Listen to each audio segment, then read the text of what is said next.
Hello everyone, आज की video में हम हाइपरबोला के बारे में पढ़ेंगे।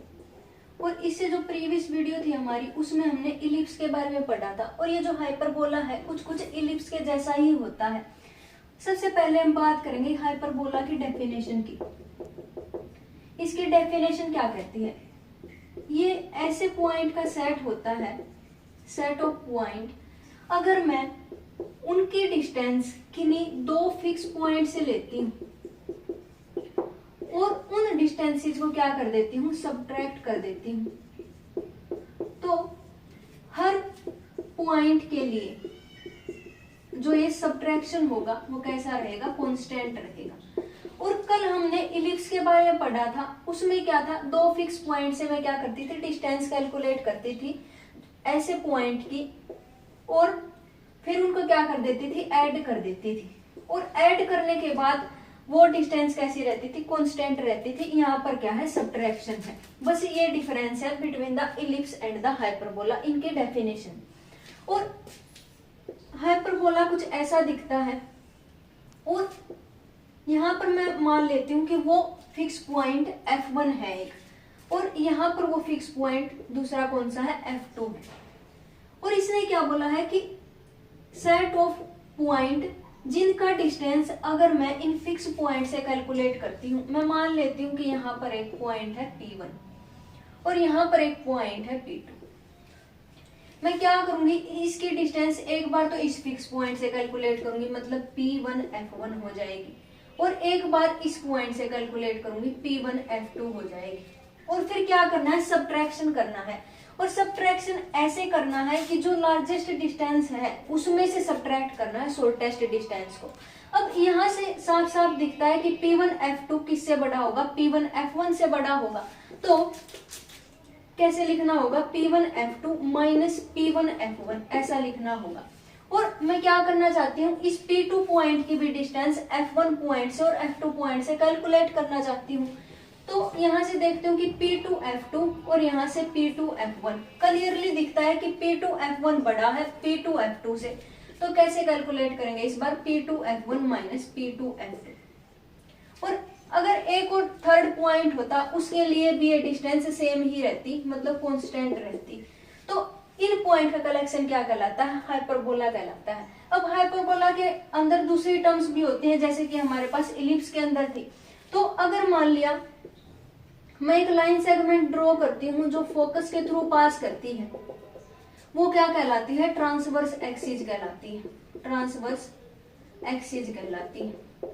और जहां पर ये ट्रांसवर्स एक्सिस हाइपरबोला को कट करती है, उन पॉइंट को हम क्या कहते हैं, वर्टिसेस कहते हैं। और अगर मान लिया ये हमारे पास फोकस से फोकस तक की जो लाइन सेगमेंट है, उसका मैं मिड पॉइंट कैलकुलेट करती हूँ, मिड पॉइंट कैलकुलेट करती हूँ, वही मिड पॉइंट क्या कहलाता है, सेंटर ऑफ द हाइपरबोला कहलाता है, सेंटर ऑफ द हाइपरबोला।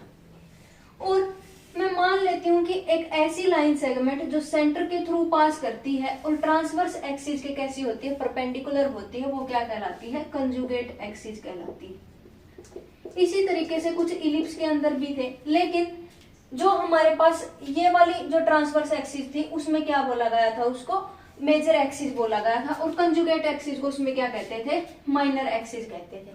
तो इस तरीके का होता है हमारे पास हाइपरबोला।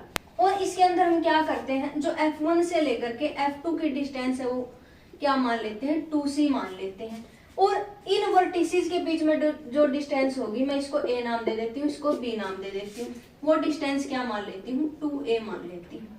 तो इसका मतलब जो ट्रांसवर्स एक्सिस है उसकी डिस्टेंस कितनी होगी, 2A होगी, और जो फोकस के बीच में डिस्टेंस होगी वो कितनी होगी, 2C होगी। और जो हमारे पास कंजुगेट एक्सिस होती है उसकी डिस्टेंस कितनी होती है, 2B होती है। उसके अंदर भी कुछ ऐसा ही था, इलिप्स के अंदर भी। अगर आपने वो वीडियो नहीं देखी है तो आप इससे जो प्रीवियस वीडियो है उसको देख सकते हैं, वो बिल्कुल हाइपरबोला के जैसी ही है। बस उसमें यहाँ पर क्या आ जाएगा, यहाँ पर पॉजिटिव आ जाता है, और यहाँ पर क्या है, नेगेटिव आ जाता है, और थोड़े थोड़े नाम चेंज कर दिए गए हैं इसमें, और फिगर भी उसकी थोड़ी सी अलग होती है इससे। और यहाँ पे ये जो B है इसको किसके इक्वल मानते हैं, C² माइनस A², इसके इक्वल माना जाता है। अब हम एक हाइपरबोला कंसीडर करके चलते हैं, और जिसके फोकस कहाँ पर लाई करते हैं, एक्स एक्सिस पर लाई करते हैं। तो मैं मान लेती हूँ कि यहाँ पर एक फोकस है जो कैसा है -c,0 और यहाँ पर एक फोकस है जो कैसा है c,0 टाइप का है, और यहाँ पर है कंजुगेट एक्सिस, और ये हमारे पास है ट्रांसवर्स एक्सिस, और ये हमारे पास क्या दिया गया है, सेंटर दिया गया है। और यहाँ पर एक पॉइंट कंसीडर करती हूँ मैं ए, और यहाँ पर एक पॉइंट कंसीडर करती हूँ मैं बी। और हम जानते हैं कि ट्रांसवर्स एक्सिस की लेंथ कितनी मानते हैं हम, 2a मानते हैं, और फोकस के बीच में जो डिस्टेंस होती है उसको कितना मानते हैं, 2c मानते हैं। और सेंटर से लेकर के एक फोकस तक की दूरी कितनी मानते हैं हम, c मानते हैं। अब मैं क्या करती हूँ, इस हाइपरबोला पर 2 पॉइंट कंसीडर करके चलती हूँ और बारी बारी से दोनों फोकस से उसकी डिस्टेंस फाइंड आउट करती हूँ, और फिर उनको क्या कर दूंगी, सबट्रैक्ट कर दूंगी, ताकि मेरा वो कांस्टेंट आ जाए जिस कांस्टेंट की हमने स्टार्टिंग में बात की थी हाइपरबोला की डेफिनेशन। तो सबसे पहले इसको मैं f1 नाम दे देती हूँ और इसको f2 नाम दे देती हूँ, फोकस को। जब हम af1 कैलकुलेट करेंगे और af2 कैलकुलेट करेंगे तो कौन बड़ा होगा, af2 ज्यादा बड़ा होगा। तो हम क्या करेंगे, af2 माइनस af1 कैलकुलेट करेंगे, और इसी तरीके से b के लिए भी कैलकुलेट करेंगे तो bf2 छोटा होगा, bf1 बड़ा होगा। तो यहाँ पर कैसा रहेगा, bf1 माइनस bf2, कुछ ऐसा लिख सकती हूँ। अब हमारे पास af2 किसके इक्वल है, af2 किसके इक्वल होगा, ab plus f2b, ab plus f2b इसके इक्वल हो जाएगा। और साथ में कौन है, af1b है, तो यहाँ से bf1 माइनस bf2 किसके इक्वल आ जाता है, इसके इक्वल आ जाता है। और इसी तरीके से bf1 किसके इक्वल होगा, bf1 ab plus af1 ab plus af1 minus bf2 इसके इक्वल हो जाएगा। और यहाँ से ab plus f2b minus af1 कुछ ऐसा रहेगा। अब यहाँ से ab से ab कैंसिल हो जाएगा, और af1 2af1 किसके इक्वल हो जाएगा, 2bf2 के इक्वल हो जाएगा। और यहाँ से हमें क्या मिल जाएगा, bf2 किसके इक्वल हो जाएगा, af1 के इक्वल हो जाएगा। और हमने क्या देखा था कि bf1 माइनस bf2 किसके इक्वल है, ab प्लस f2b लिखूं या फिर bf2 लिखूं एक ही बात है। और यहाँ पर क्या है, लेकिन bf2 तो किसके इक्वल है, af1 के इक्वल है, तो यहाँ पर af1 पुट कर सकती हूँ, तो af1 माइनस af1 तो किसके इक्वल बच जाएगा, ab के इक्वल बच जाएगा। तो कांस्टेंट किसके इक्वल आ जाएगा, ab की डिस्टेंस के इक्वल आ जाएगा, और ab की डिस्टेंस हमने 2a मानी है, तो इसका मतलब वो कांस्टेंट क्या रहेगा, 2a रहेगा। और अब हम बात करते हैं कि इसकी इसेंट्रिसिटी क्या होती है। इसकी इसेंट्रिसिटी बिल्कुल इलिप्स के जैसे ही होती है। हम क्या करते हैं, जो फोकस से सेंटर की जो दूरी है उसको जो ट्रांसवर्स एक्सिस है उसके हाफ से डिवाइड कर देते हैं, वही क्या बन जाती है, इसकी इसेंट्रिसिटी बन जाती है। और जो c होता है हमेशा greater than equal to a होता है, इसलिए इसकी इसेंट्रिसिटी हमेशा ग्रेटर देन इक्वल टू 1 ही रहेगी। ये होती है इसकी इसेंट्रिसिटी। अब हम इसकी इक्वेशन फाइंड आउट करना चाहते हैं हाइपरबोला की, और वो भी कैसा hyperbola, standard hyperbola. Standard hyperbola क्या होता है, जिसका सेंटर ओरिजिन पर लाई करता है और जिसके जो ट्रांसवर्स एक्सिस और कंजुगेट एक्सिस कहाँ पर लाई करते हैं, कोऑर्डिनेट एक्सिस पर लाई करते हैं। ऐसे हाइपरबोला को हम क्या कहते हैं, स्टैंडर्ड हाइपरबोला कहते हैं। तो मैं यहाँ पर एक पॉइंट कंसीडर करके चलती हूँ जिसको मैं P का नाम दे दूंगी, और फिर क्या करूंगी, एक बार तो इस P की डिस्टेंस इस फोकस से कैलकुलेट करूंगी और एक बार इस फोकस से कैलकुलेट करूंगी। और हमें पता है कि जब हम pf1 माइनस pf2 कैलकुलेट करेंगे तो वो कितना आएगा, 2a आएगा। अभी अभी हमने कैलकुलेट किया था वो कांस्टेंट, तो 2a आ गया। अब हम pf1 डिस्टेंस कैलकुलेट करना चाहते हैं तो डिस्टेंस फॉर्मूला से कैलकुलेट करेंगे, तो क्या बनेगी, x plus c whole square plus y minus 0 whole square मतलब y स्क्वायर, इसका square root plus pf2 calculate करेंगे x minus c whole square plus y square, किसके इक्वल हो जाएगा, 2a के इक्वल हो जाएगा, इन दोनों का प्लस। अब मैं क्या करूंगी, इसको लेफ्ट हैंड साइड ले जाऊंगी, और लेफ्ट हैंड साइड ले जाऊंगी तो क्या बनेगा, 2a minus x minus c whole square plus y square and under root. अब क्या करूंगी, दोनों तरफ स्क्वायर कर दूंगी। स्क्वायर करने के बाद हमें क्या मिलेगा, x plus c whole square plus y square is equal to 4a² plus x minus c whole square plus y square minus 4a under root x minus c whole square plus y square. अब क्या करूंगी, थोड़ा सा और solve करना चाहती हूँ, तो वाई स्क्वायर से तो वाई स्क्वायर कैंसिल हो जाएगा और इसको ओपन करूंगी जब, तो क्या बनेगा x² plus c² plus 2cx और इसको ओपन करूंगी तो क्या बनेगा x² plus c² minus 2cx। अब x² से x² भी कैंसिल हो जाएगा और c² से c² कैंसिल हो जाएगा और इस 2cx को मैं इधर ले जाऊंगी तो कुछ ऐसा बन जाएगा 4cx। अब 4 यहाँ भी है तो वो भी कैंसिल हो जाएगा तो कुछ ऐसा बन जाएगा और यहां से मैं a कॉमन ले लूंगी और a से डिवाइड कर दूंगी इस साइड, तो क्या बनेगा a minus under root x minus c whole square plus y square. अब स्क्वायर रूट वाली टर्म को तो एक साइड ले जाऊंगी और बाकी टर्म्स को एक साइड रखूंगी और फिर इसका क्या करूंगी, स्क्वायर कर दूंगी और स्क्वायर करने के बाद उसको सोल्व करने के बाद कुछ ऐसा बनेगा। यही होती है हमारे पास हाइपरबोला की जो इक्वेशन होती है।